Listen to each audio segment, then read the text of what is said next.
নমস্কার, আমি রত্নাবলী হাজির হয়েছি আপনাদের সাথে নিয়ে শুরু করব অনুষঙ্গে রত্নাবলী রুবরুর চতুর্থ পর্ব। এবারে প্রকাশ্যে হোমোফোবিয়া গোপনে ছাড়ান। যথারীতি আমাদের সঙ্গে আছেন আপনাদের প্রিয়, আমার অত্যন্ত প্রিয় মনোবিদ ডক্টর অনুত্তম বন্দ্যোপাধ্যায়। নমস্কার, থ্যাংক ইউ, ওয়েলকাম।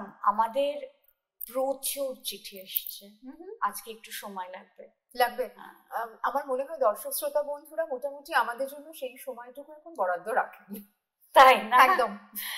বেশ, আসলে আমি ভাবছিলাম যে এই হোমোফোবিয়া নিয়ে আমরা কথা বলবো, তার তো একটা প্রেক্ষাপট আছে, কারণ সাম্প্রতিক অতীতে আমাদের বন্ধু সংগঠন তাদের সদস্যরা আক্রান্ত হন। ঠিক, এবং আক্রান্ত হন কোথায়? যোধপুর পার্কের মতন এলাকায়, যেখানে সবাই নাকি অত্যন্ত সচেতন, হ্যাঁ, সবাই এক ধরনের বৃত্তের মানুষ সেখানে। তো সেই সঙ্গে আমি এটাও ভাবছিলাম যে এই যে আগ্রাসন, এটার পেছনে তো আসলে কাজ করে এক ধরনের তীব্র ঘৃণা। এবং এই হোমোফোবিয়া যখন আমরা ব্যবহার করি, তখন কোথাও কি আমরা এই তীব্র যে ঘৃণার উদ্রেক হয় সেইটাকে কোথাও লেজিটিমাইজ করছি না? কারণ যাদের তুই জানিস আমার থেকে অনেক বেটার, যাদের সত্যি সত্যি ফোবিয়া আছে সেটা তো ভ্যালিড।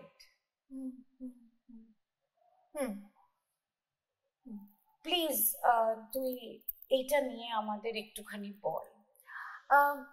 আমি তোমার সঙ্গে সহমত রত্ন বলে দিই, কারণ আমি নিজেও কিন্তু হোমোফোবিয়া শব্দটা, এবং ফোবিয়া শব্দর তো একটা অসুখের আঙ্গিক আছে।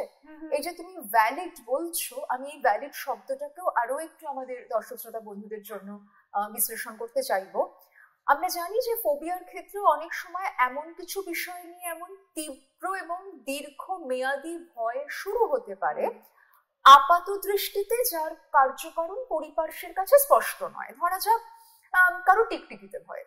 এবার টিকটিকি আমার ভালো নাই লাগতে পারে, কিন্তু সেইটা দেখে আমি অসুস্থ হয়ে পড়ছি, বা যে ঘরে টিকটিকি রয়েছে আমি দিগ্বিদিক জ্ঞান শূন্য হয়ে সেখান থেকে বেরোতে গিয়ে নিজে অন্যভাবে হয়তো পড়ে যাচ্ছি। এই যে একটা যেন নিজের ওপর নিয়ন্ত্রণ হারানো ভয়ে, তার তীব্রতা এবং তার একটা দীর্ঘস্থায়িত্ব, আমরা ফোবিয়ার ক্ষেত্রে এই ধরনের একটা বৈশিষ্ট্য দেখতে পাই। এবং যখন এই অতিরঞ্জন নিয়ে কথা হয় তখন তারা অনেক সময় বলেন ওই সময় না আমি কোনো যুক্তি কাজ করাতে পারি না। তুমি যখন ভ্যালিড শব্দটা বললে রত্না বলে দিন, এবং এটা তোমার কাছ থেকে একেবারেই প্রত্যাশিত, তুমি এই অসুখের প্যাথোলজির লেন্সটাকেই চ্যালেঞ্জ করছো, কারণ তুমি বলতে চাইছো যে সেই মানুষগুলির কাছে তো এই ডিসকমফোর্টটা খুব যথাযথ, সে তো ইচ্ছাকৃতভাবে একটা মানসিক অসুখ তৈরি করেনি, তার নিজস্ব কার্যকারণ রয়েছে, এবং এই অসুখের কাছে তারও বড় যন্ত্রণাদায়ক সমর্পণ আছে। আমরা যখন প্যাথোলজাইজও করে ফেলছি তখন কোথাও যেন আহা ওর তো কিছু করার ছিল নাটাও প্রকারে ইঙ্গিতে বলার চেষ্টা করছি। আমরা কি সমপ্রেমী মানুষদের প্রতি যে হিংস্রতা, যে তীব্র আগ্রাসন দেখছি, তুমি যোধপুর পার্কের যে ঘটনার কথা বললে, যে সংগঠনের মানুষদের প্রতি সেটি ঘটেছে, সেখানে কি সত্যি আমরা আমাদের একটা ভয়ের হাতে অসহায় সমর্পণ দেখছি? আমরা কি ভয় পাওয়া দেখছি নাকি ভয় দেখানো দেখছি? ভেবে জিজ্ঞেস করতে হবে নিজেকে। সেখানে হোমো রিপালশন, হোমো রেজিস্ট্যান্স, এই যে সমকামের প্রতি আমার ঘেন্না, আমার আক্রমণাত্মক মনোভাব, আমি এই অনুভূতিগুলিকে আরো অনেক বেশি জোরালো স্তরে রাখবো, কারণ আমরা কিন্তু তারই বহিঃপ্রকাশ দেখতে পাচ্ছি। এবং আমার না একটা জিনিস খুব মনে হয় রত্ন বলে দিই, আমরা যেরকম জেন্ডার সেক্সুয়ালিটি স্পেকট্রাম নিয়ে কথা বলি, LGBTQ A++, এইটা একটা বড় একটা ফ্লুইড স্পেকট্রাম। তো আমার মনে হয় সমকাম বিরোধিতারও প্রায় একটা সমান্তরাল স্পেকট্রাম আছে। চমৎকার বলল। যেমন তার এক তীব্র মুখ হচ্ছে সমকাম আগ্রাসন, যেখানে আমি তাকে একেবারে দুমড়ে মুচড়ে শেষ করে দিচ্ছি। আমরা স্টোন ওয়াল মুভমেন্ট দেখেছি, আমরা দেখেছি কোন পর্যায়ে যেতে পারে সেই আক্রমণ। এই কন্টিনিউয়ামের একদম অন্য দিকে আমরা রাখতে পারি সমকাম অস্বীকৃতি বা অজ্ঞানতা, অর্থাৎ হোমো ইগনোরেন্স, ওর হোমো ডিনায়াল, এই না না আমাদের সমাজে ওরম কেউ নেই, দূর ওরম কিছু হয় না, এটা আবার আরো একটা এক্সট্রিম। তাহলে এও যেন এক কন্টিনিউয়াম, তার মধ্যে আমরা এক একটি মানুষের বিচরণ দেখছি, কিন্তু মোটের উপর যেটা কমন রতন, সেটা হচ্ছে এরা কেউ সমপ্রেমী মানুষদের জন্য একটা সুরক্ষার, একটা সুস্থ সুন্দর জীবন যাপনের পরিবেশ তৈরি হতে দিচ্ছেন না, কেউ দিচ্ছেন না। এই গোটা স্পেকট্রামে যে যেখানেই অবস্থান নিক না কেন, তার এই বিরোধিতার তীব্রতার ফারাক থাকতে পারে, কিন্তু এদের প্রত্যেকের আচরণ আমাদের মানবিক অধিকারকে, প্রতিটি মানুষের মাথা উঁচু করে বাঁচার, তার জেন্ডার, সেক্সুয়ালিটি, লোকেশন যাই হোক না কেন, সেটাকে কোথাও প্রতিনিয়ত আঘাত করছে, ব্যাহত করছে। আপনাদের মনে আছে যে আমি অনুষ্ঠান শুরুর সময় আমাদের বন্ধু সহযোগী সংগঠনের উপরে যে আগ্রাসন হয়েছে সেটা নিয়ে কথা বলছিলাম। এবার যাদের উপরে সেই অ্যাগ্রেশন নেমে এসেছে তাদের মনোভাব কি হয়, তাদের উপর কি অভিঘাত দেখা দেয়, আসুন তাদের মুখ থেকে শুনে নিই। সেদিন যেটা ঘটেছিল সেইটা হচ্ছে, মানে আমার একজন স্টাফ, সে রিলায়েন্স মার্টে যায় কিছু জিনিসপত্র কেনার জন্য, মানে গ্রসারি কেনার জন্য। আমাদের ছোট্ট একটা ক্যান্টিন আছে পড়শি বলে, যোধপুর পার্কে, এবং এই বিশ্বাসের সাথেই যোধপুর পার্কে আমরা এই ক্যান্টিনটা করেছিলাম, যে হয়তো অন্য শহরের অন্য জায়গা থেকে হয়তো এই জায়গাটা আর একটু সেফার হবে এলজিবিটি কিউ মানুষদের জন্য। কিন্তু সেখানে একটা বচসা হয়, এবং সেই বচসাতে প্রথম জিনিস যেটা ওখানকার লোকজন করে সেটা হচ্ছে ওর চুলের মুঠি ধরে ওকে মারে। এবং তাতে রিলায়েন্স যারা, তাদের যা মানে কর্তৃপক্ষ, তারা বলে যে আপনারা এখান থেকে বাইরে বেরিয়ে যান এবং আমার প্রিমাইসেসের বাইরে গিয়ে ঝামেলাটা করুন। কোনো রকম নিরাপত্তার জায়গা বা সুরক্ষার তো কিছু ওরা করেইনি। তারপর যখন আমরা খবর পাই আমরা ছুটে যাই, আমাদের পড়শিটা যেহেতু কাছে, আমরা সঙ্গে সঙ্গে ফোনে খবর পাই, আমরা ছুটে যাই। এবং আমি একটাই কথা বলি যে এই মানুষটি যাকে আপনারা মারলেন সে কিন্তু একজন ট্রান্সজেন্ডার ম্যান, মানে একজন ট্রান্স ম্যান, এবং আপনি গায়ে কেন হাত দিলেন?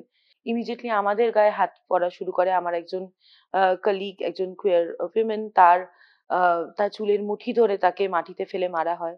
আমার আরেকজন কলিগ, যে আমার থেকে আরো 10 বছরের বড়, তাকে বিনা কারণে ধাক্কা ধাক্কি ধস্তাধস্তি করা হয়, আমাকে হেলমেট দিয়ে মারা হয়। এবং এই পুরো ব্যাপারটাতে আমরা এতটাই শকড হয়ে পড়ি যে যেই শহরটাকে চিনতাম, জানতাম, ভাবতাম যে হ্যাঁ আপেক্ষিকভাবে এই শহরটা সেফ, এই শহরটা আর বাকি 5টা শহরের মতো নয়, এখানে এখনো স্বাধীন চেতা মানুষ, responsible citizens of this country, তার জেন্ডার বা সেক্সুয়ালিটি যাই হোক, সে হোমোসেক্সুয়াল হতেই পারে, কিন্তু তা বলে তার বাঁচার অধিকার আছে, সসম্মানে বাঁচার অধিকার আছে। এই বিশ্বাসে ছিলাম, কিন্তু সেদিন হয়তো বিশ্বাসের জায়গাটা অনেকটা নড়ে যায়। খুব ভয় পেয়ে গেছিলাম। আমরা সরাসরি তাহলে এবার চিঠিতে যাব। যেমন বলছিলাম যে প্রচুর চিঠি এসছে, কিন্তু তার আগে আমার দর্শক শ্রোতা বন্ধুদের একটু বলতে চাই যে আজকের পর্বে আমরা ট্রান্সফোবিয়া নিয়ে চিঠি নিচ্ছি না, কারণ আমাদের ইচ্ছে আছে পরে একটা দীর্ঘ এপিসোড ট্রান্সফোবিয়া নিয়ে করব। কেমন শোন, প্রথম যে চিঠিটা এসছে এটা ভীষণ কিন্তু ক্রিটিক্যাল একটা চিঠি। আচ্ছা, কেন ক্রিটিক্যাল সেটা বলছি। যে আমরা তো হোমোফোবিয়া গোপনে ছাড়ান একটা তির্যক টাইটেল দিয়ে শুরু করেছি। এবার ইট ইজ অবভিয়াস যে আমরা উল্টো দিকে যারা রয়েছেন, যারা অন্য লোকেশনে রয়েছেন, যেমন ধর বাবা মা, তাদেরও কিন্তু চিঠি এসছে। মানে তুমি বলতে চাইছো যে যারা আদতে এটা বোধ করেন, এই সমকাম বিরোধিতার মুখ যারা, তারা চিঠি পাঠিয়েছেন? বলো, কি পড়ো। লিখেছেন যে আমি একজন পাঞ্জাবি মহিলা, বিয়ে করেছি বাঙালিকে, থাকি ভবানীপুর এলাকায়, আমাদের একমাত্র মেয়ে। ক্লাস 11-এ পড়াকালীন একটি মেয়ের সাথে তার ভাব হয়, সে বাড়িতে আসা যাওয়া করে, কখনো কখনো রাতেও থেকে যায়। একদিন মেয়ের গায়ে একটা চিহ্ন দেখে কেমন সন্দেহ হয়, মনটা একেবারে কু ডেকে ওঠে।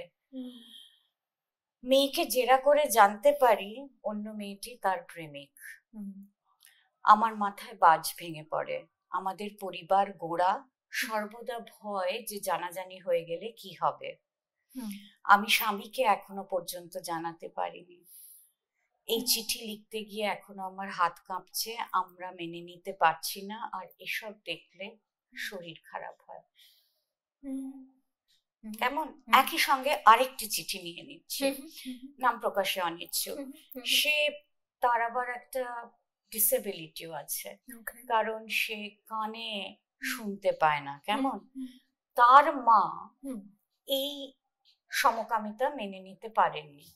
কেমন এবং তিনি দিনের পর দিন ওর কুষ্ঠি এবং ছক নিয়ে অ্যাস্ট্রোলজির দরজায় ঠক্কর মারেন, নক করেন। এবং এই যে ওনারা পরিবর্তনটা মেনে নিতে পারছেন না, তা একটু বলুন না। আমি কি বলবো, এই জন্মছক নিয়ে যে বারবার বড় বড় অ্যাস্ট্রোলজির কাছে যাচ্ছে। আরেকটা চিঠিও নিয়ে নি। আমাদের দৈনন্দিন জীবনে হোমোফোবিয়া আছে এমন অনেক মানুষের সাথে ডিল করতে হয়, নিজের বাড়িতেও। সেক্ষেত্রে অনেক সময় তাদের অজান্তেই নিজে বিদ্ধ হয়ে, যেহেতু আমি একজন সমপ্রেমী মানুষ, তাদের অনেককেই বুঝিয়ে বলা, ভালো বোঝানোর চেষ্টা করেছি। কিছু মানুষ বুঝেছে, আবার দূরত্বও বেড়েছে। এমন মানুষের সাথে কি করে ডিল করা যায়, সমাজকে আরেকটু অ্যাকসেপ্টেবল করতে আমার দিক থেকে কি করতে পারি? কি দারুণ না প্রশ্নটা? খুবই। আরেকটা কি নেব না? তুই এই কথা তুমি বলে নাও না। আমার মনে হয় এখানে বোধহয় তুমি সেই চিঠিগুলোকেই নিয়েছো রত্নাবলীদি, যেখানে তারা তাদের দৈনন্দিন অভিজ্ঞতার কিভাবে তাদের এই সমকামিতার সমপ্রেমের অবস্থানের জন্য হ্যারাস্ট হচ্ছেন, বিভিন্ন অসুবিধা দিয়ে যাচ্ছেন, তারাও লিখেছেন। এবং মায়ের চিঠিটি তো খুবই গুরুত্বপূর্ণ। এই চিঠিটা যেটা পড়ছি সেটাও খুব গুরুত্বপূর্ণ। আমি আনন্দ আজকের দিনে দাঁড়িয়েও অনেকে সমকামী বা এলজিবিটি মানুষের ব্রাত্য করেন এই যুক্তি দিয়ে যে এদের প্রশ্রয় দিলে এরা গায়ে ঢলে পড়বে। অনেকেই কোনো জড়ানো কারণ ছাড়াই মনে করে যে কুয়ের মানুষদের মধ্যে সভ্যতার লেশ মাত্র নেই, তারা অস্পৃশ্য, এবং একজন সমকামী, সমপ্রেমী, সমলিঙ্গের যে কোনো মানুষকে শুধুই যৌনতার নজরে দেখা হয়।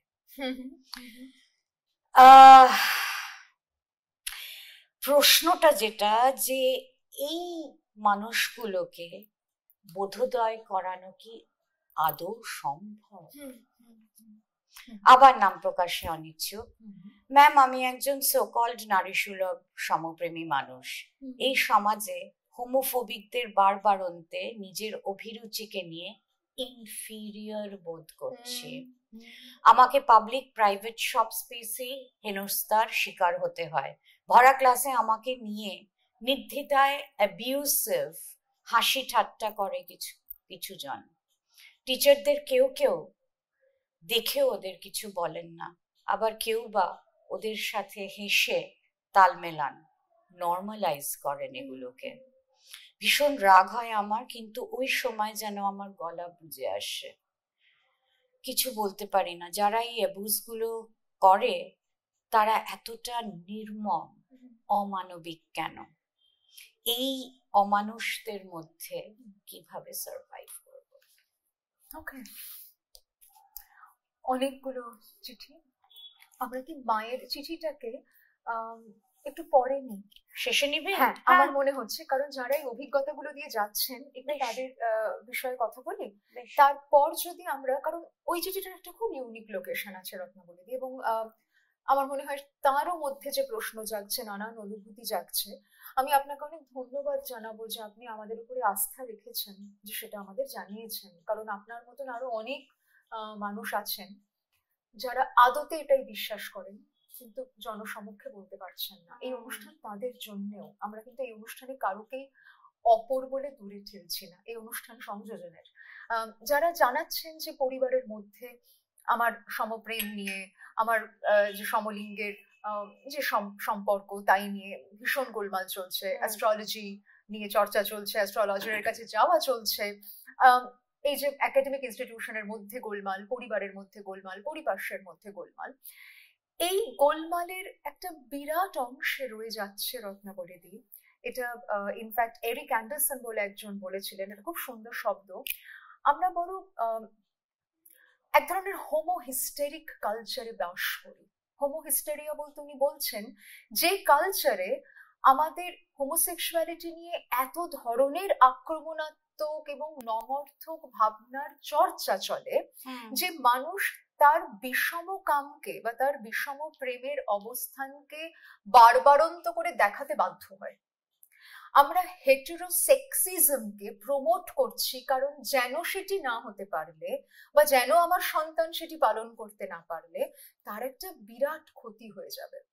ঠিক যেমন আমাদের একজন দর্শক শ্রোতা বন্ধু লিখছেন যে আমার নিজেরই এই অবস্থান নিয়ে, অভিরুচি নিয়ে আমার মধ্যে একটা ইনফেরিয়রিটি আসে।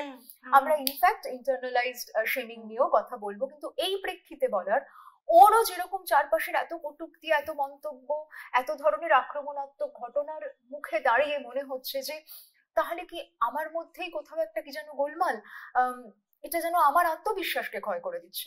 আমি বহু সময় এটা পরিবারের মানুষদেরও বলতে শুনেছি যে আমি তো ওকে ভালোবাসি, আমার সন্তানকে যদি পড়াশোনায় খারাপ হলে কেউ খারাপ কথা বলতো তাতেও তো আমার গায়ে লাগতো, আজকে যদি ওর এই আচরণের জন্য ওকে কটূক্তির মুখে পড়তে হয় আমার তাই নিয়েও খারাপ লাগা আছে।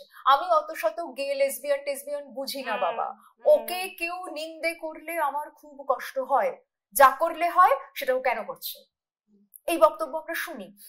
আমার মনে হয় এখানে আবারও আমাদের দেখতে হবে যে আমরা কিভাবে এই সম্পর্কগুলোর বা সমকাম সমপ্রেমের আলোচনা বারংবার বারংবার মানুষের কাছে পৌঁছতে পারছি, এবং সেই পৌঁছানোর পথটাই বা কি হবে। ধরা যাক যিনি বলছেন যে আমার মা বারবার অ্যাস্ট্রোলজারের কাছে যাচ্ছেন, তার মনে হচ্ছে যে কিছু ভাবে কারেক্ট করিয়ে দেওয়া যায় কিনা। আমরা কনভার্সন থেরাপির কথা জানি রত্নাবলীদি, যেটা নিয়ে তোমাদের অনেক আন্দোলন থেকেছে, যারা মানসিক স্বাস্থ্যের আন্দোলনের মানুষরা রয়েছে তোমরা, তোমাদের বিরাট অবদান রয়েছে, যেখান থেকে আজ আর মানসিক স্বাস্থ্যকর্মী হিসেবে, মনোবিদ হিসেবে বা মনোরোগ চিকিৎসক হিসেবে কেউ যদি এমন কোনো পদ্ধতি প্রয়োগ করেন, প্লিজ সবাই শুনুন, যদি কেউ করেন যেখানে আপনার ওরিয়েন্টেশন বদল করবার দিকে আপনাকে ঠেলে দেওয়া হচ্ছে, সেই মানুষটির রেজিস্ট্রেশন ক্যান্সেল হতে পারে, তার চিকিৎসার অধিকার কিন্তু চলে যাবে। আমাদের মানসিক স্বাস্থ্যের যে অ্যাক্ট, আইন, যেখানে ওদের বিরাট অবদান রয়ে গেছে, সেখানে এটা নথিবদ্ধ। সুতরাং যদি বাড়ির লোকেরা মনেও করেন যে আমরা নিয়ে যাব কারোর একটা কাছে, নিয়ে গিয়ে ওকে সারিয়ে দেব, আমি মনে করি এটি অসুখ, এই মনে করাটার মধ্যে গোলমাল আছে। আদতে ওই মানুষটির এই নির্বাচনে কোথাও কোনো গোলমাল নেই, তার সমপ্রেমের অনুভূতিতে কোথাও কোনো গোলমাল নেই। এবার চিকিৎসকই হোক, অ্যাস্ট্রোলজারই হোক, যাই হোক, আমি যখন কারেক্ট করতে চাইছি তার মধ্যে কোথাও আমার প্রথমেই তোমার অবস্থান সম্পর্কে একটা তীব্র অসহযোগিতা, বিরোধিতা আছে, বিরোধিতার মধ্যে আমার ঘৃণা থাকতে পারে। যেরকম আমরা দেখতে পাচ্ছি যে এই ধরনের টিটকিরি ক্লাসের মধ্যে চলছে, শিক্ষকরাও যেন পরোক্ষভাবে এটাতে সহযোগিতা করছেন, এবং আমরা বহু সময় দেখেছি যে যারা সেই অর্থে ট্রান্স ফেমিনাইন, আমরা ইনফ্যাক্ট ট্রান্সফোবিয়া নিয়ে যখন কথা বলবো আরো বিস্তারিত কথা বলবো, অর্থাৎ যখন একজন বায়োলজিক্যাল পুরুষ তার সোকল্ড পুরুষ সুলভ আচরণে যাচ্ছেন না, তাকে অনেক বেশি হেনস্থার মধ্যে দিয়ে যেতে হয়। ফলত আমাদের অনেক স্টিরিওটাইপ কাজ করছে, আমরা এমন অনেক উক্তি করছি যাতে তার আত্মসম্মান বোধ, তার ডিগনিটি প্রতি মুহূর্তে ধুলোতে মিশে যায়। এই জায়গায় দাঁড়িয়ে আমাদের প্রথমেই নিজেকে যেটা বলতে হবে সেটা হচ্ছে যে আমার সমাজ এখনো যদি প্রস্তুত না হয়, আমাদের এই সংলাপ, এই পথ চলা দীর্ঘ হবে, তাতে অনেক ক্ষরণ থাকবে, কিন্তু আমি তাই নিয়ে নিজের মধ্যে প্রশ্ন জাগতে দেব না। এটা খুব গুরুত্বপূর্ণ। অর্থাৎ নিজের সঙ্গে নিজের ডায়ালগ স্থাপন করা, এবং বারংবার এই যে সমাজ আমাদের একটা ডেফিসিট মডেলের দিকে নিয়ে যাওয়ার চেষ্টা করে, সেইটাকে কোথাও প্রতিরোধ করতে হবে। একদম রত্নাবলীদি। এবং কি হয় অনেক সময় না আমরা আমাদের অজান্তে সমাজের কাছে নিজেদের সম্পর্কগুলোকে বলবো আন্ডার প্লে করতে বাধ্য হই। তো আমি বহু এমন কাপল দেখেছি, নিজের জীবনেও দেখেছি, যেখানে সমপ্রেমী পার্টনারকে আমার বোন বলে পরিচয় দিতে হয়েছে, যেখানে সমপ্রেমী পার্টনারের সঙ্গে আমার এক্স্যাক্টলি যে শুধু বন্ধুত্বের সম্পর্ক নয় সেটা তিনি বলতে পারছেন না। ধরা যাক আজকে যদি আমি একটা সমকামী বিবাহে থাকতাম, তখন আমার শাশুড়ি মা হাসপাতালে হলে আমি ছুটি নিতে পারি, কিন্তু আমার এক বন্ধুর মা হাসপাতালে বলে আমাকে ছুটি নিতে পারে। আমি বোঝাতেই তো পারছি না যে সেই বন্ধুও কিন্তু আমার কাছে অতটাই। ফলত সমাজ নানান ভাবে আমাদের পথ আটকে দিচ্ছে। যে মুহূর্তে তোমার প্রেমের আত্মপ্রকাশ আটকে দেওয়া হয়, তোমার প্রতি মুহূর্তের যাপনের পায়ে বেড়ি পড়ে, এই প্রত্যেকটি চিঠি তার প্রমাণ। আমরা কিভাবে সংলাপে আসবো? আমরা বিভিন্নভাবে সংলাপে আসার চেষ্টা করতে পারি। যে মুহূর্তে পরিবার জানতে পেরে গেছেন, যারা লিখেছেন যে আমার মা বারবার এটা করছে, আমি মাকে বলতে পারি, মা তুমি বুঝতে পারছি, মানতে পারছো না, তোমার কষ্ট হচ্ছে, তুমি তোমার মতন চেষ্টা চালিয়ে যাও, কিন্তু তাতে না মা ওই অর্থটা তোমার জাস্ট চলে যাচ্ছে, কারণ আমি না এটাই থাকবো। ঠিক যেরকম মা তুমি হাজার অ্যাস্ট্রোলজারের কাছে গেলেও আমি না আর লম্বা হতে পারবো না একটা নির্দিষ্ট বয়সের পর, আর বেটেও হয়ে যেতে পারবো না, এটাও বদলাবে না, এটাও এরমই থাকবে। ওরা টাকা পাবে, তুমি ওই টাকাটা দিয়ে আমার জন্য একটু কিছু অন্য কিনতে পারতে, নিজের জন্য অন্য কিছু কিনতে পারতে, দেখো সেটা হবে না। এবার ইটস ইউর চয়েস, তুমি করতে থাকো।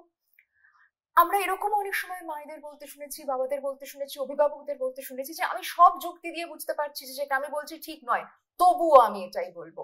আচ্ছা, এই অবস্থানের মধ্যে কি সত্যি ইগো আছে, গরিমা আছে? যদি আমি সত্যি খুব কনফিডেন্ট হই রতন, আমি গতকাল যেটা জানতাম সেটা ভুল জেনেছি জানার পরে আমার তো সংশোধনেরও একটা আত্মপ্রত্যয় থাকতে পারে। আমি একটু দর্শক শ্রোতা বন্ধুদের হয়ে একটু বলবো, আসলে অনেক সময় পারিবারিক স্তরে না, বিশেষ করে যারা আমরা মধ্যবিত্ত শ্রেণীর কথা আমি বলতে চাই, সেখানে না কনফর্মিটি একটা বিরাট ব্যাপার। ঠিক।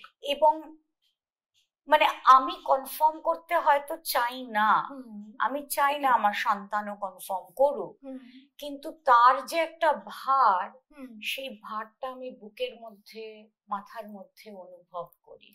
আমার মনে হয় অ্যাড্রেস করার সময় এই ভারটা কি করে লাঘব করব, সেইটা নিয়ে বোধহয় তোকে একটু বলতে হবে। খুব গুরুত্বপূর্ণ প্রশ্ন করে রত্নাবলী। ইনফ্যাক্ট তোমার এই প্রশ্নের সঙ্গে একদম প্রথম যে চিঠিটা ছিল, যে মা লিখছেন তার অসহায়তার কথা, তিনি বলছেন যে আমার এটা জানতে পারার পর থেকে শরীর খারাপ লাগছে, ভয় করছে, আমি ওর বাবাকে বলতে পারছি না।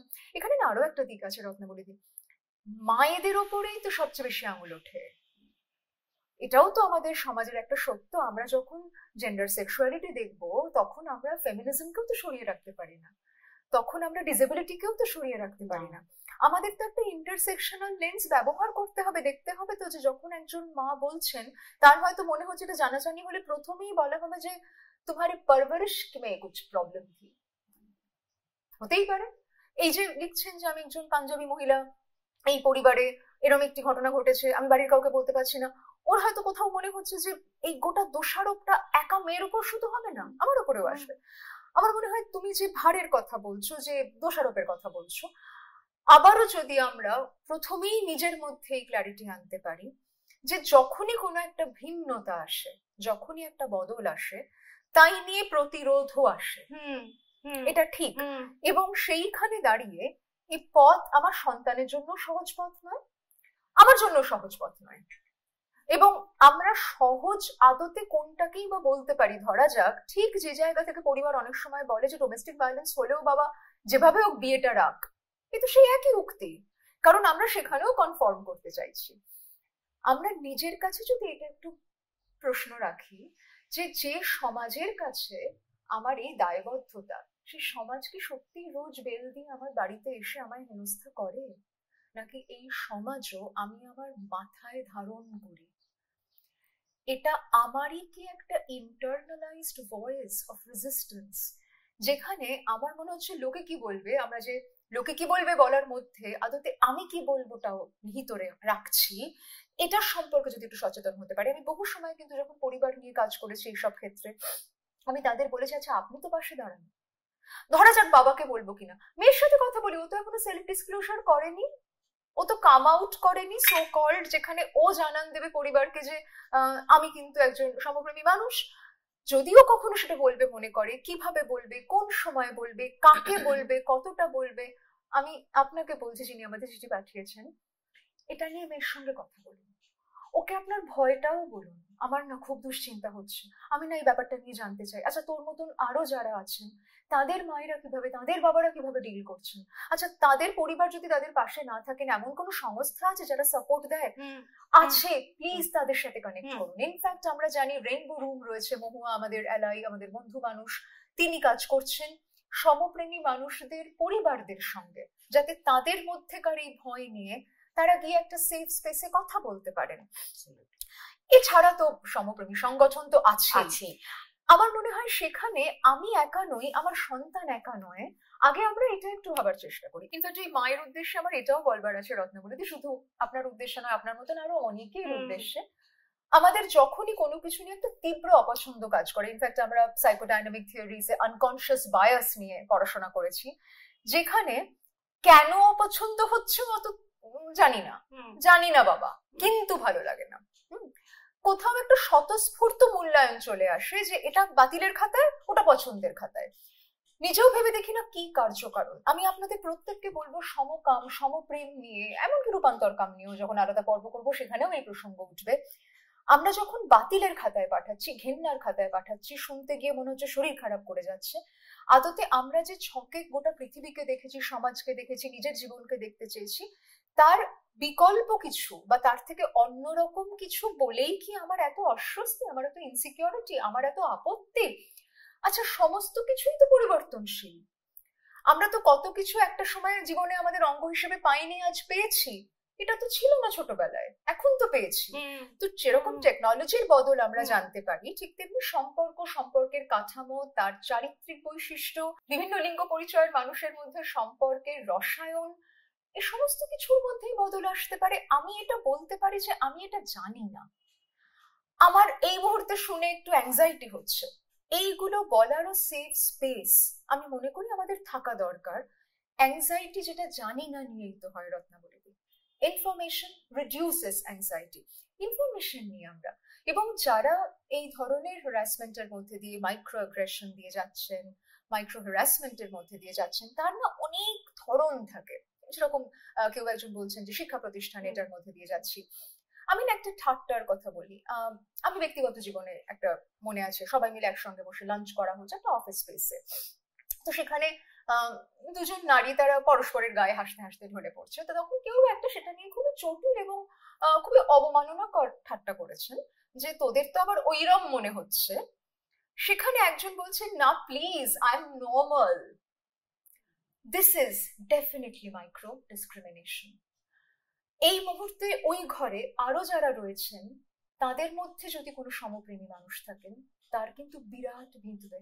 তার কিন্তু মনে হবে যে ও, তাহলে তুমি কোনোদিন বলতেই পারো না একজন পুরুষ হয়ে যে আমার প্রেমিক আমাকে নিতে এসছে, যেও একজন পুরুষ।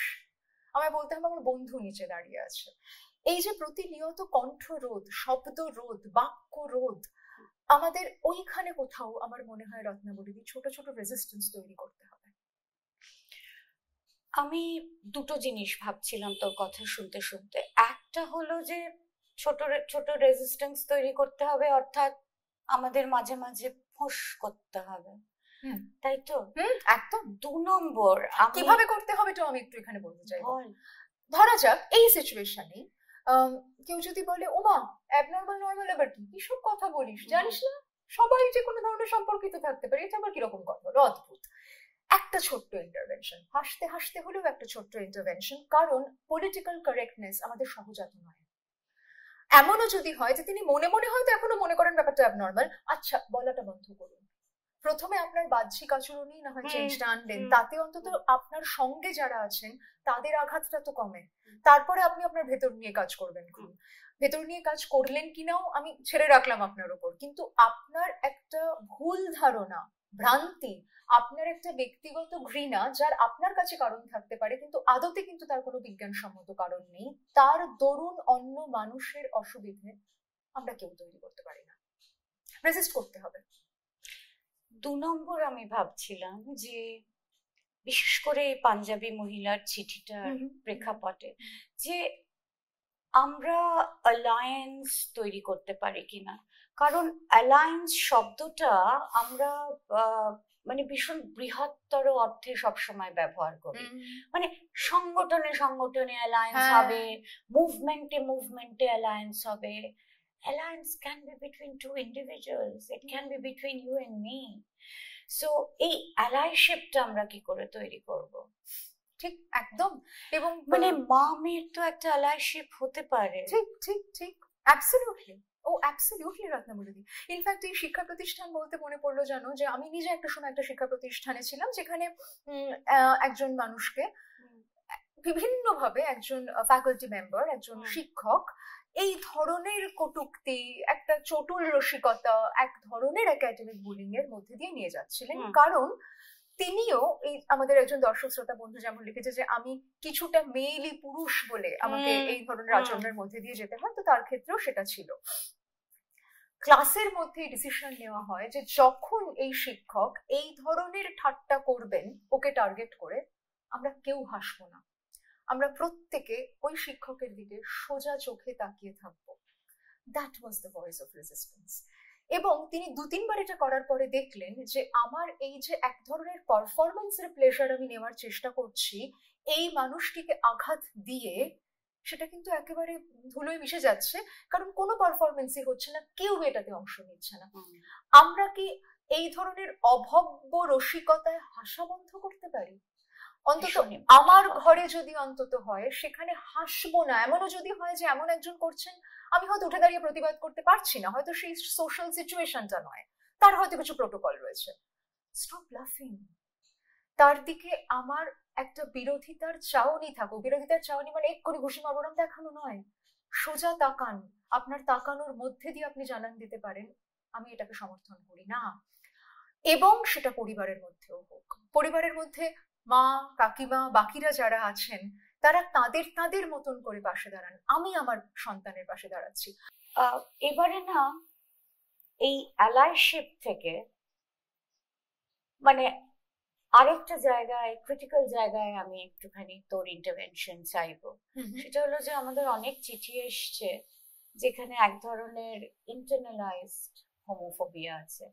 একদিকে আমরা বাইরের সঙ্গে অ্যালায়েন্স করতে বলছি, কিন্তু ভিতরে কি করে অ্যালায়েন্স করব?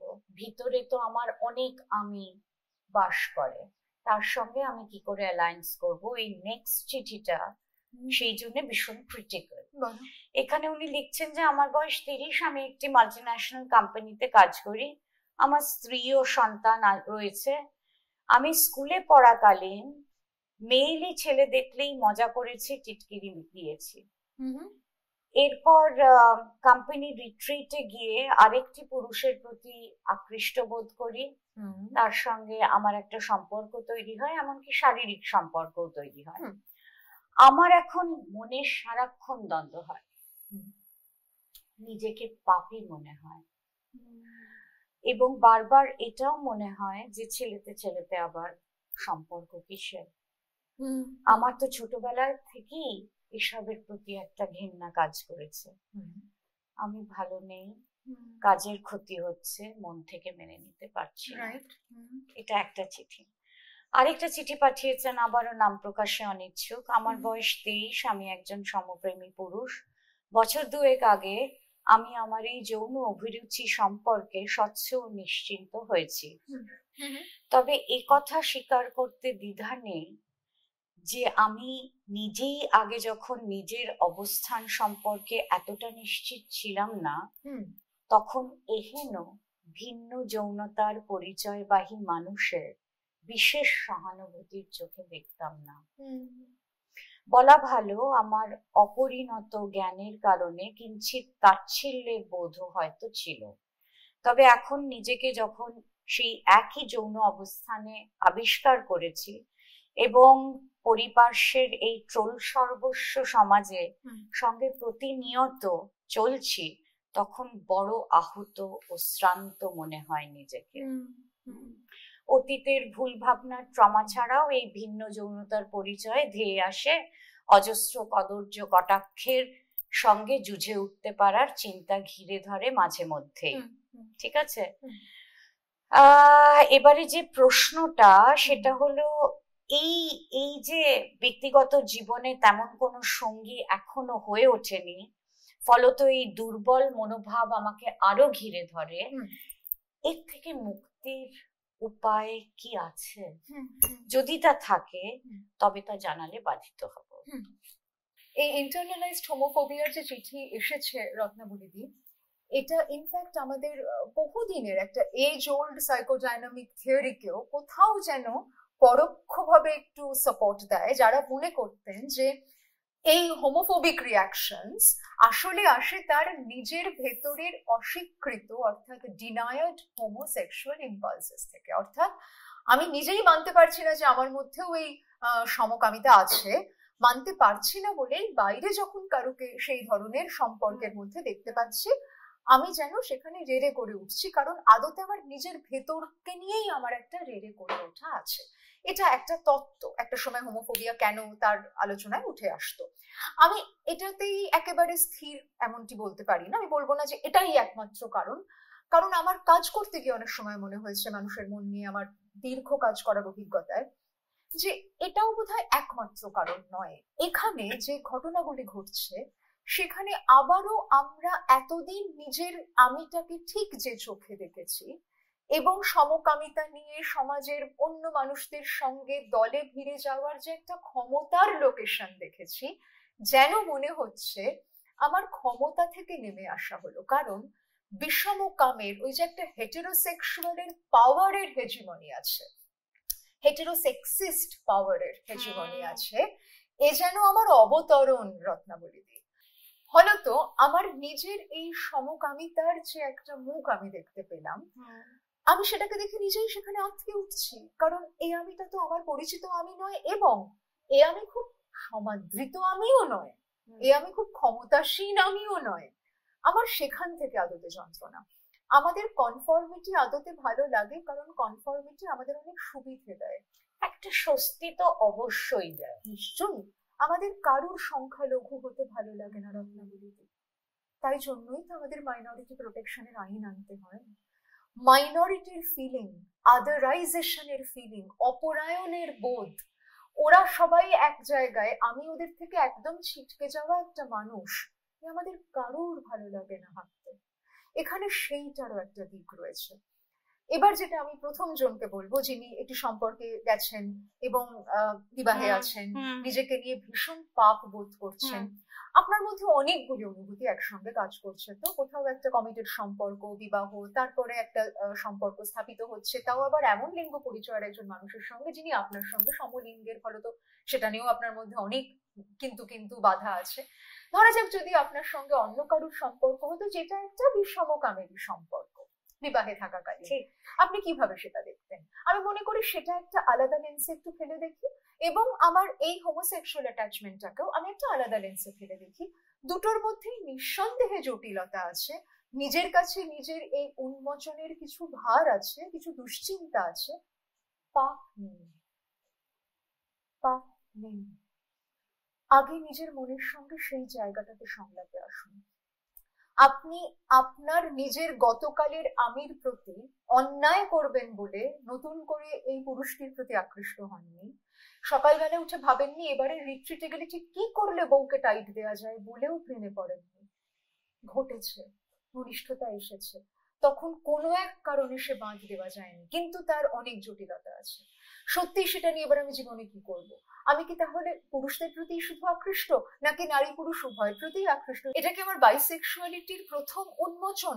আমার কাছে আমার যৌনতার এই যে নতুন মুখ তৈরি হলো, তার সঙ্গে আমার পথ চলা কিভাবে হবে? এটা কি একভাবে রেখে আমার বিবাহ, আমার দাম্পত্যর সঙ্গে আমাকে অন্যভাবে বোঝাপড়ায় আসতে হবে? আপনি প্লিজ কারোর সঙ্গে কথা বলুন, আমার আপনার কাছে অনুরোধ থাকবে। কোনো একজন যিনি এই বিষয়গুলি নিয়ে আপনাকে অপরাধী বোধ না করিয়ে আপনার সঙ্গে সংলাপে যেতে পারবেন, এমন কারোর সঙ্গে কথা বলুন। তাতে আপনার যিনি বিবাহিত সঙ্গী, আপনি যার সঙ্গে বিবাহের বাইরে একটা সম্পর্কে এখন স্থাপিত হয়েছেন, এই পুরো ডাইনামিক্সটা আলোচিত হবে। তারপর দেখা যাবে যে কোন সিদ্ধান্তে সবচেয়ে কম কষ্ট আছে তিনজনেরই। কাকে আমি কতটা বলবো, কার সঙ্গে কতটা সম্পর্কের কোন প্রতিশ্রুতিতে থাকবো, এটা অনেকগুলি আলোচনার স্তরে এখনো রয়েছে। পাপ দিয়ে দেখতে গেলে শুধুমাত্র নিজের আত্মক্ষরণ হবে, এবং যে কারণে পাপী বোধ করছেন, হেই রে আমি সমকামী হয়ে গেলাম। একটা জিনিস তো মানতেই হবে যে এখানে আমার একটা ভ্রান্তি বিলাস হয়েছে, একটা ভ্রান্তিতেও তো আটকেছি না। সমকামী মানুষরা যে আদতে দূরের এবং ওদের সব খারাপ, আমরা বুঝে গেছি যে বিষয়টা তা নয়। এবং পরের জনকেও তাই বলবো রত্নাবলীদি, এই চিঠি দুটো এক্ষেত্রেও খুব গুরুত্বপূর্ণ যে আমরা আদতে যাদের অন্য ভাবি, সেই অন্যের মধ্যেও আমরা থাকি। আমরা আদতে যাদের আমরা ভাবি, সেই আমরার মধ্যেও অন্যেরা থাকেন। ঠিক যেরকম আমরা আরেকটু বুঝে রাইট, ঠিক যেরকম যখন আমরা অন্য কারোর একটা আচরণ নিয়ে ভীষণ একেবারে মানে মারমুখী হয়ে উঠছি, ভীষণ রাগারাগি করছি, ভীষণ জাজমেন্টাল হচ্ছি, ভীষণ ক্রিটিক্যাল হচ্ছি, আমার জীবনেই কালকে আমার মধ্যে সেই তীব্র তাগিদ জাগবে কিনা, আমি সেই মানুষটি হয়ে উঠতে চাইবো কিনা, আমি আজকের তারিখে জানি না রত্নাবলী। আমরা অনেক সময় দেখেছি যেখানে কেউ একজন বলছেন যে আমি মনে করেছি লিভিং খুব খারাপ, ভীষণ খারাপ ব্যাপার, এসব যারা করে তারা একদম খারাপ, কিন্তু তিনি জীবনের একটা কোনো পর্যায়ে গিয়ে ভাবছেন বাবা আর বিয়ে চাই না, বরং আমরা জাস্ট সহবাসী করি, যদি কখনো একসঙ্গে আর থাকতে ইচ্ছে না করে ওই আইনি বিচ্ছেদ না, আর চাই না। তাহলে আজকের আমি যেটাকে একেবারে দৃঢ়ভাবে নিয়ে এগিয়ে চলেছি, যার পতাকা বাহক হচ্ছি, যারা তার উল্টো দিকে দাঁড়িয়ে আছে তাদের প্রতি নির্দয় এবং নির্মম হচ্ছি, তাদের জুতোয় পা তো রাখিনি। জীবন কখন এসে আমার পায়ের নিচে সেই জুতোটি সেঁটে দেবে রত্নাবলীতে আমি জানি না। তাই আমি মনে করি এই চিঠির মধ্যে দিয়ে আমাদের প্রত্যেকের এই রিফ্লেকশনের দরকার আছে যে আদতে কারুকে নিয়ে কি আমরা সেইভাবে জাজমেন্টাল হতে পারি। হ্যাঁ, আমি যেগুলোকে একেবারে ভয়ঙ্কর ক্রাইম, কেউ কাউকে খুন করে ফেলছেন, কেউ কাউকে রেপ করে ফেলছেন, একেবারেই সেটা নিয়ে বলছি না, কিন্তু আমরা সম্পর্কের জটিলতা, যৌনতার, আমাদের অন্তরঙ্গতার, লিঙ্গ পরিচয়ের যে নানান মুখ রয়েছে তাই নিয়ে, এমনকি আমাদের ধর্মচিন্তা, এমনকি আমাদের কাস্টিজম, এগুলো নিয়েও যদি একটু অন্যভাবে ভাবি, হয়তো কখনো একটা বিশেষ কারণে কারোকে ভীষণ অপর করে দিয়েছি, ভীষণ প্রেজুডিসড হয়েছি, আজকে হয়তো আমার নিজেরই এমন একজনের সঙ্গে প্রেম হলো যিনি ওই সম্প্রদায়ের মানুষ, হতে তো পারে, তখন আমার ওকেই আমার সবচেয়ে আপন মনে হচ্ছে, হতে তো পারে। নিজের মনের প্রতি সেই জায়গাটায় কিছুটা উদার হয়ে আসুন। যিনি চিঠি পাঠিয়ে শেষে লিখেছেন যে আমি যদি ভবিষ্যতে কোনো সঙ্গী না পাই, এবং এই যে একটা একাকিত্বের ভার, এটা আমরা অনেক সময় সমপ্রেমী মানুষদের মধ্যে শুনে থাকি। ইনফ্যাক্ট আরেকজন লিখেছিলেন যে যেন পুরোটাই সেক্স, যেন পুরোটাই কামনা। এই নিয়ে অনেক ডিসকোর্স আছে, শব্দ নিয়ে ডিসকোর্স আছে, অনেকে বলে কেন সমকাম বলবো না, কেন কামনায় কি কোনো দোষ আছে? আমি বলবো সেটা আপনার মনের মতন, যে আপনি কোন শব্দটাতে বেশি স্বচ্ছন্দ হবেন, আপনি প্রেম, কামনা কোন শব্দটার সঙ্গে নিজেকে বেশি রাখবেন, কিন্তু সঙ্গী মনের মতন কেই বা অত পাচ্ছে বলুন তো, আর পেলেই বা কজনের থাকছে? আগের পর্বেই তো আমরা দেখেছি রতন, অজস্র চিঠি যেখানে কিন্তু সমকামী দম্পতিরা বা যুগলরাই চিঠি পাঠিয়েছিলেন এমনটা নয়, সেখানেও তো বিচ্ছেদ আসছে। আমরা দাম্পত্য বিচ্ছেদ নিয়ে আগে পর্ব করেছি, হয়তো ভবিষ্যতেও আবার করব, ফলত যা আপাত দৃষ্টিতে সমাজের একেবারে স্বীকৃত প্রাতিষ্ঠানিক একটা পরিচয় বাহক সম্পর্ক, সেখানেও তো বদল আসছে। তাহলে মনের মতন সঙ্গী পাবো কিনা, এবং পেলেও তার সঙ্গে আমার সম্পর্ক ঠিক একই রকম থাকবে কিনা, এই যে দ্বৈততা, এই যে দ্বন্দ্ব, এই নৌকায় আমরা সবাই মোর অর লেস সবার হয়ে আছি। আবারও এটাকে আমি হোমোসেক্সুয়ালিটি দিয়েই যদি দেখতে চাই, তার মধ্যে আমার ইন্টারনালাইজড হোমোফোবিয়া থাকতে পারে। আবারও আমি কারণ হিসেবে কাকে রাখছি? আমি কি মনে করছি যে আমি সমপ্রেমী হলাম বলেই আমার সঙ্গে জুটছে না, এই যে আমার এত ডিপ্রেশন, আমার এত অ্যাংজাইটি হয়, সমকামী বলেই হলো না? এই জায়গাটায় আমাদের নিজের মধ্যে তাকিয়ে দেখতে হবে যে আমি আবারও যেখানে আমার কারণের লোকেশনটা সেট করছি, আসলে আমার সেইটা নিয়ে কি কোথাও ভেতরে একটা রেজিস্ট্যান্স রয়ে যাচ্ছে, যা নিয়ে আজও পুরো স্বচ্ছন্দ হতে পারিনি। আমরা আজকে অনেকগুলো জায়গা ছুঁয়ে যেতে পারলাম। একটা হলো স্পেকট্রামের জায়গাটা, বিশেষ করে তারপরে অ্যালায়েন্স তৈরি করার জায়গাটা, কোথাও আমার মধ্যে যে ভয়ের লোকেশন তৈরি হচ্ছে, নিজেই যে আমরা শেম করছি, সেটা নিয়ে আলোচনা করলাম। কিন্তু এই নিজের শেমের বাইরে আরেকটা খুব গুরুত্বপূর্ণ প্রশ্ন এসছে, সেটা একটু পড়ছি।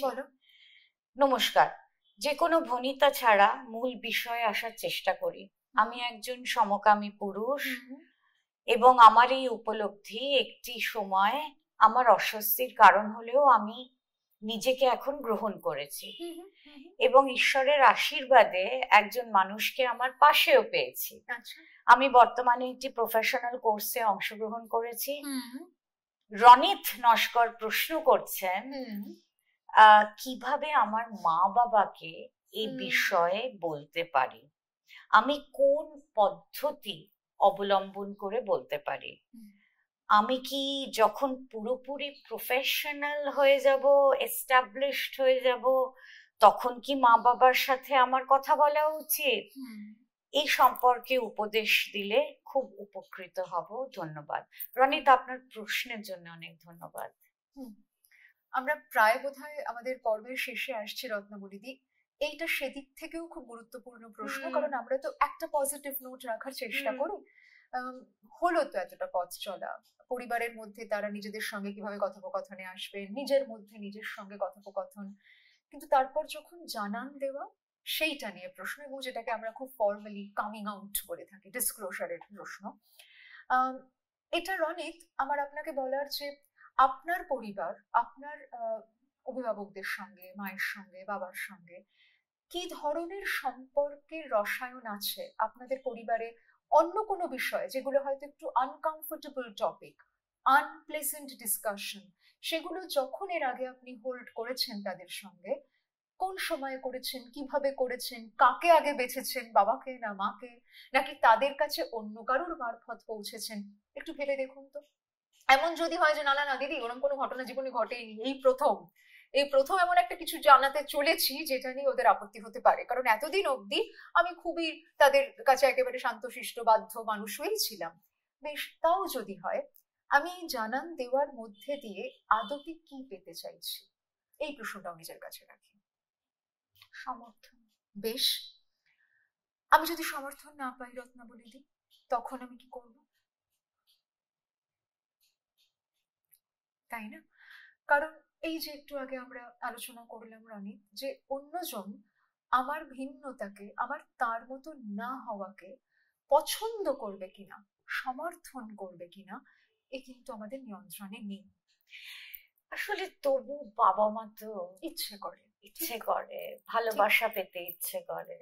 এইটাই সে বলবে। তাহলে দেখো, আমি না তোমাদের একটা কথা বলতে চাইছি, আমি একজন মানুষকে ভালোবাসি, সেই মানুষটি আমার সঙ্গে একই জেন্ডারের, সেও একজন পুরুষ। আমি জানি না এটা শুনে তোমাদের আমাকে কি মনে হচ্ছে, হয়তো তোমাদের আমাকে নিয়ে অনেক ধরনের অনুভূতি তৈরি হতে পারে, তোমাদের খারাপ লাগতে পারে, তোমাদের রাগ হতে পারে, অনেক কিছু হতে পারে, কিন্তু আমি না তোমাদের কাছে এটা চেপেও যেতে পারতাম। আমি চেপে গেলাম না, কারণ বাবা মা তো তোমাদের ভালোবাসা পেতে ইচ্ছে করে, তোমাদের সমর্থন পেতে ইচ্ছে করে। আর তোমরাই আমাকে শিখিয়েছো খোলাখুলি কথা বলতে। হ্যাঁ, সম্ভব সেভাবে আমি বলে দেখতে পারি। কেন এই প্রশ্নটা গোড়াতেই রাখলাম যে যদি সমর্থন না আসে, কারণ আমাদের যে কোনো গুরুত্বপূর্ণ উচ্চারণের অনেকগুলো দিক মাথার মধ্যে ভাবতে হয় রত্নাবলী। আমরা যতক্ষণ অব্দি উচ্চারণ করছি না তখনও অব্দি আমরা একটা অস্পষ্টতায় নিজেকে রাখি। যেই উচ্চারণ করে দিলাম তারও তো কিছু পরিণতি, কনসিকুয়েন্সেস তৈরি হতে পারে। সেখানে দাঁড়িয়ে যদি এমন হয় যে তীব্র বিরোধিতা এলো, আমি তো আমার ইচ্ছে জ্ঞাপন করলাম, তারা আমার ইচ্ছেতে সহমত হবেন কিনা তো আমি জানি না, ইচ্ছেটাও যেমন ভ্যালিড, তারা কি করবেনটা আমি নিয়ন্ত্রণ করতে পারি না, এটা ইজ আ রিয়ালিটি। ধরা যাক যদি তা হয়, সেখানেও আমি নিজেকে কিভাবে তার জন্য প্রস্তুত করছি। যেমন আমি এক্ষেত্রে অনেক সময় বলি যে হয়তো বাড়ির লোকেরা তাকে বলছেন যে তোর জন্য আজকে বাবা অসুস্থ হয়ে পড়ছে, তোর জন্য মা খাওয়া দাওয়া বন্ধ করে দিচ্ছে ইত্যাদি। আমরা কি বিনীতভাবে বলতে পারি মা তোমরা কষ্ট পেলে, বাবা তুমি কষ্ট পেলে, শরীর খারাপ হলে আমার খুব খারাপ লাগছে, নিশ্চয়ই তোমাদের আমি ভালোবাসি, তোমরা সাফার করো, চাই না, কিন্তু আমার কষ্ট হচ্ছে তোমাদের কষ্টে, আমি ক্ষমা প্রার্থী নই, কারণ আমার সমকাম, আমার সমপ্রেম অন্যায় নয়। আমার আরেকটা জিনিসও মনে হচ্ছিল এর সঙ্গে, যে রনিত সেই সময়কার কথা কি স্মরণে আনতে পারেন যখন তিনি একটা কিছু চেয়েছিলেন এবং মা বাবা দিতে পারেননি? সেই সময় তিনি সেই অবস্থা বা সেই সিচুয়েশন বা সেই পরিস্থিতির সঙ্গে কিভাবে মোকাবেলা করেছেন? Beautiful, beautiful. এবং সেখানে খুব সুন্দর তুমি বললে রত্নাবলী যে এই যে একটা পারস্পরিক মত পার্থক্য বা বিরোধিতা, পারিবারিক বিরোধিতা, এবং এটাও তো আমাদের প্রত্যেকের পরিবার নিয়ে আলাদা আলাদা আন্ডারস্ট্যান্ডিং। ধরা যাক আমি এমন মানুষও পেয়েছি যিনি ধরেই নিয়েছিলেন মা মেনে নেবেন, ধরেই নিয়েছিলেন, কারণ মা এতটাই এক্সপোজড, মার এত সাহিত্য নিয়ে পড়াশোনা, মা এত নাট্যচর্চা করেন, মা বিভিন্ন সেমিনারে বিভিন্ন তত্ত্ব নিয়ে এত কথা বলেন, সমকামটা মেনে নেওয়া তো কিছুই হবে না মায়ের জন্য, ভয়ঙ্কর বিরোধিতা পেয়েছেন। আবারও একেবারে একজন মফস্বলের নারী, যার অত প্রথাগত পড়াশোনা নেই, সে তার সন্তানের পাশে বসে বলেছে, দেখ অত শব্দ বুঝি না, তুই ওর সাথে ভালো আছিস তো। এটাও কিন্তু আমরা দেখেছি। ফলত রনিত, দেখুন কথা বলে যেদিকেই আলোচনা যাক না কেন, আমরা যেন নিজেকে সেখানে আবারও ক্ষমা প্রার্থী, অপরাধী এই তকমায় না ফেলি। দুই, আমরাও একটু ভেবে দেখি যে আমি এই মুহূর্তে কিভাবে জানান দিলে ওদের পক্ষেও গ্রহণযোগ্য হবে। অনেক সময় কিন্তু জানানির মধ্যেও আমাদের জানান দেওয়ার পদ্ধতির একটা নিজস্ব ভূমিকা থাকতে পারে। অর্থাৎ এই যে মা লিখেছিলেন যে সন্তানের গায়ে আদরের দাগ দেখলাম, দেখে বুঝতে পারলাম যে ওর বন্ধুর সঙ্গে শুধু বন্ধুত্বের সম্পর্ক নয়, এই জানানির একটা এক ধরনের তীব্রতা আছে, অভিঘাত আছে। একইভাবে যদি অনেক সময় পরিবার দেখে যে রনিতের এই যে বিশেষ বন্ধু, রনিতের বিপদে আপদে সম্পদে সংকটে সবসময় পাশে থাকে, আমাদের পরিবারের কিছু হলেও কিন্তু ওই মানুষটি আছে, সেখানে একটা নির্ভরতা তৈরি হয়ে গেছে, সেখানে একটা পথ চলা পারস্পরিকতা তৈরি হয়ে গেছে, তখন যখন রনিত বলছেন, সেইখানে হয়তো অনেক সময় গ্রহণযোগ্যতা অন্যরকম হতে পারে। তারপরেও পরিবারের মনে হতে পারে, হ্যাঁ কিন্তু মানে তুই বিয়েটা করবি না, তাহলে কি সেটা নিয়ে আলাদা করে তাদের সঙ্গে আমি কথোপকথনে যাব, আমি সংলাপ চালিয়ে যেতে পারি। কিন্তু তারা যদি আমার দৈনন্দিন জীবন কোথাও ব্যাহত করতে থাকেন, বিশেষ করে যদি আমার আর্থিক নির্ভরতা থাকে বা আমার অন্যান্য নির্ভরতা থাকে, আমার মাথার ছাদের নির্ভরতা থাকে, সেখানগুলোতে যদি আমার ভীষণ সংঘাত তৈরি হয়ে যায়, তখন তো আমার নিজের ভালো থাকা আরো অনেক বেশি ব্যাহত হবে। ফলে আমার মনে হয় যে যারাই পরিবারকে জানানোর কথা ভাবছেন বা কারুকে জানানোর কথা ভাবছেন, তারা দেখুন যে সেখানে আমাদের পারস্পরিক নির্ভরতার রসায়নটা কিরকম, সমীকরণটা কিরকম, যাতে জানানোর পর যেদিকেই তার পরিণতি যাক না কেন, আমার বেসিক কিছু জায়গাকে আমি প্রোটেক্ট করতে পারি। এবং আবারও আমার মনে হয় রত্নাবলী এটা বলার প্রয়োজন আছে, জানানোর পরবর্তী অধ্যায়ে যদি পরিবারের মধ্যে খুব তীব্র বিরোধিতাও পাওয়া যায়, খুব অসুবিধে হয়, সেখানেও কিন্তু অনেক সংগঠন আছেন যারা সমপ্রেমী মানুষদের পাশে দাঁড়াতে চাইছেন, তাদের নানান ধরনের সাপোর্ট প্রোভাইড করছেন। তো আমি বলবো আমাদের কাছে যেন সেই তথ্যগুলোও থাকে। ঠিক। আমার রনিতের মতন অনেকেই যারা আছেন তাদের কাছে একটা বার্তা দেওয়ার প্রয়োজন বলে আমি মনে করি। সেটা হলো যে শুধুমাত্র রনিত এটা আপনাদের সমস্যা নয়, আমরা যারা আন্দোলন কর্মী, আমরা যারা দীর্ঘদিন উন্নয়নের সঙ্গে আছি, এটা কিন্তু আমাদেরও দায়িত্ব যে কিভাবে আপনারা সেফলি ডিসক্লোজ করবেন সেই পরিমণ্ডল বা পরিবেশ তৈরি করা। কাজেই রনিত, আমি কিন্তু আপনার সাথে আছি, আমাদের এই দায়িত্ব যৌথভাবে আমরা পালন করব। খুব সুন্দর, ঠিক।